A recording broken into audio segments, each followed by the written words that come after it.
2 ஆண்டுகளில் கட்சியை துவக்கி வைத்து என்னை வந்து சந்திக்க வேண்டும் என்று சொல்லுகிற ஒரு சர்வாதிகாரி இன்றைக்கு பேட்டி கொடுத்திருக்கிறார். 2026 தேர்தலில் திமுகவுக்கும் தாவேகாவுக்கும் தான் போட்டி. அடப்பாவி, நீ 2 வயசு குழந்தை, நாங்கள் பவளவளாவை தாண்டி இருக்கிற 80 ஆண்டு கால கட்சி.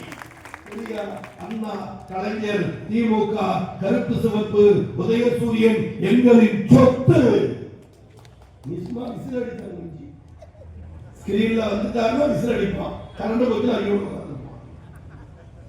இந்த கேள்வி. திராவிட முன்னேற்ற கழகம் நாளைய தினம் தேர்தல் வைத்தாலும் 234 தொகுதியில் திமுக வெற்றி பெறுவது உறுதி. அது முதல் தொகுதி இந்த ஆட்சியாளர் என்பதில் எந்த மாற்றமும் இல்லை. ஒருவேளை எடப்பாடி முதலமைச்சராக இருந்திருந்தால், வக்ஃபு வாரிய திருத்த சட்டம் வந்திருந்தால், சட்டமன்றத்தில் அதை எதிர்த்து தீர்மானம் போடுகிற முதுகெலும்பு உள்ள ஒரு மனிதனாக எடப்பாடி இருந்திருப்பாரா?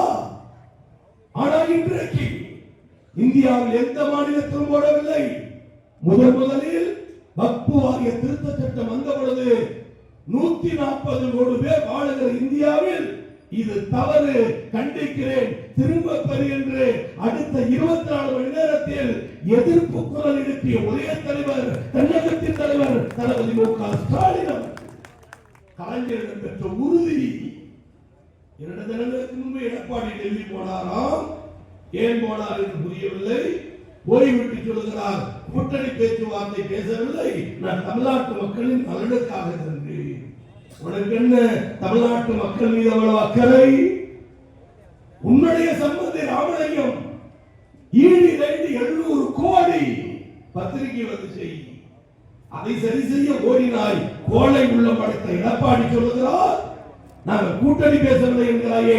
திருப்பி சொல்கிறேன், நீ இருந்திருந்தால் வக்ஃபு வாரியத்தை ஆதரிப்பாயா, எதிர்த்திருப்பாயா? தலைவர் எதிர்க்கிறார். மண்டியிட மாட்டோம் சொல்லுகிறார். நிதி தரவில்லையா, எதிர்ப்போம். மும்மொழி கொள்கையை திணிக்கிறாயா, ஏற்றுக்கொள்ள மாட்டோம். அந்த உணர்வு, அந்த சிந்தனை கலைஞரிடம் பெற்ற தவம். இன்றைக்கு சொல்கிறேன், பாதகம் செய்பவரை கண்டால் நாம் பயம் கொள்ளலாகாது பாப்பா. மோதி மிதித்து விடு பாப்பா, அவர் முகத்தில் உமிழ்ந்து விடு பாப்பா. அண்மை செய்திகளை உடனுக்குடன் தெரிந்து கொள்ள இணைந்திருங்கள் எம் நாடு தொலைக்காட்சியுடன்.